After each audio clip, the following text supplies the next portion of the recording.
Guys ये है Japan का garbage system, basically garbage disposal system.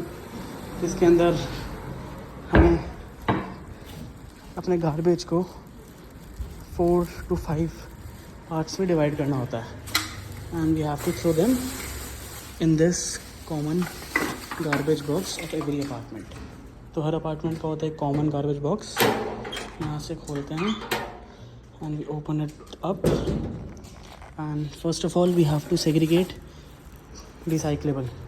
तो इसके अंदर आती है पेट बॉटल्स एंड कैन्स। फिर आता है अपना बर्नेबल्स। बर्नेबल्स के अंदर आपका आता है जितना भी आपका कार्डबोर्ड है, पेपर है and plastic that can not be recycled. फिर आता है आपका बायोडिग्रेडेबल जो आपका फूड स्क्रैप्स हो गए। और इसके अंदर फूड स्क्रैप्स के अंदर आप जितना भी पेपर हो सकता है वो भी डाल सकते हैं because it is biodegradable. So this is the basic garbage disposal system of Japan.